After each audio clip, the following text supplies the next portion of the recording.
Do you remember specifically what it was, that it was just something just kind of clicked, or any specific experiences that you had or mentors that you had? I think when getting into third and fourth year university and taking the courses from Dr. Ian McQuarrie and Daryl Guignon, they were concerned with ecology and the outdoors. And so that, that really brought it home. And I had a summer job working for Daryl.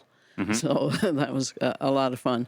And, we learned a lot. They had a wildlife management course and also an ornithology course. So, and mammalogy.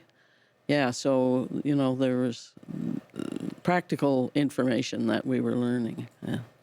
And they were very inspirational teachers, really. Sure. They saw a need to have a lot more conservation in the public eye, like practices that should be used, and, whether government was doing the right thing or not.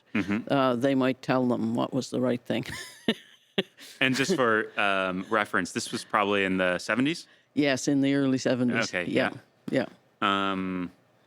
Do you recall, like, maybe you could elaborate a little bit more on what the Daryl's or Dr. McQuarrie's specializations were? Well, I think they were really generalists. Yes, okay. Yeah, more so. I mean, Daryl studied eiders on the St. Lawrence. That was for his master's. What? Studied what? Eider ducks. Oh, on ducks, the St. okay. Lawrence, colonies of ducks. And so if you look at, what wildlife divisions were doing in that time, they were regulating fishing, hunting, and trapping. And so I think, we sort of leaned to looking at all those issues, what they might be, whether it was what the harvest season should be, or the length of the season, or how many they should take, and what could be done for the fish, the Atlantic salmon. I mean, Daryl was really high on saving the salmon. So there was a kind of a mission there that we embraced. Yeah, and I guess some of the like the quantitative methods that you'd use to generate the parameters that you're using to support those decisions, they probably would be. I mean, they certainly would have been a lot more frontier at that time than and now that's pretty much textbook material. They weren't elaborate.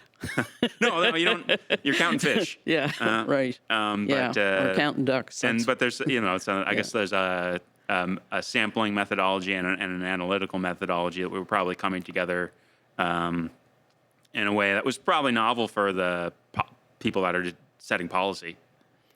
Yes. Yeah. Yeah.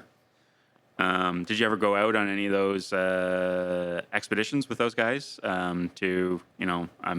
Sounds pretty interesting to go and like count ducks out in the St. Lawrence. No, not in the St. Lawrence, but on PEI. Yes. Like once I graduated from university, I was, fortunately for me, hired by the province in the wildlife division. So that was one of my jobs, to count ducks. Wonderful.